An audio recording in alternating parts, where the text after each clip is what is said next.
BC రిజర్వేషన్లను సాధించడానికే ఢిల్లీలో ధర్నా నిర్వహిస్తున్నామని మంత్రి పొన్నం ప్రభాకర్ తెలిపారు. బీజేపీ బీఆర్ఎస్ లు అసెంబ్లీలో రిజర్వేషన్ల బిల్లుకు మద్దతిచ్చి ఇప్పుడు ఎందుకు వ్యతిరేకిస్తున్నారని ప్రశ్నించారు.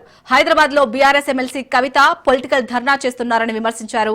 తెలంగాణ ప్రభుత్వం చేసిన కులగణన దేశానికే ఆదర్శమన్నారు.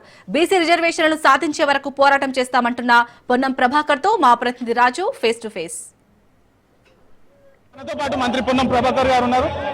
సార్, బీసీ రిజర్వేషన్ అంశానికి సంబంధించి ఢిల్లీ వేదికగా వేలాది సంఖ్యలో చేస్తా ఉన్నారు. నిరసన ఏం చెప్తారు?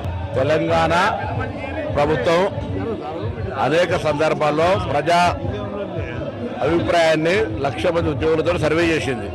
దానికి అనుగుణంగా ఈరోజు బిల్లులు చేసినాం. చట్టసభలో బిల్లు అయినప్పుడు బీజేపీ టీఆర్ఎస్ మద్దతు ఇచ్చినాయి. ఢిల్లీకి వచ్చినప్పటికి ఇబ్బంది పడతా ఉన్నా, ఎందుకు ఇబ్బంది పడుతున్నారో సపోర్ట్ చేయాలని కోరుతా ఉన్నాం. పెద్ద ఎత్తున ఈ ఉద్యమాన్ని చేపడతా ఉన్నారు. ఒకవైపు పార్లమెంట్ లో ఉద్యమం జరుగుతూ ఉంది, హైదరాబాద్ వేదిక కవిత ధర్నా చేస్తా ఉంది. నిర్ణయం జరగాల్సింది ఢిల్లీలో, హైదరాబాద్ ధర్నా చేస్తే పొలిటికల్ ధర్నా కాదు, బీసీలకు న్యాయం చేసే విధంగా ఈ యొక్క ధర్నా ఉండాలి తప్ప అన్ని రాజకీయ పక్షాలు ఏకమై బీసీల రిజర్వేషన్ సాధించాలి అనేటటువంటి అంశానికి సంబంధించి కూడా మంత్రి పొన్నం ప్రభాకర్ స్పందించడం జరిగింది.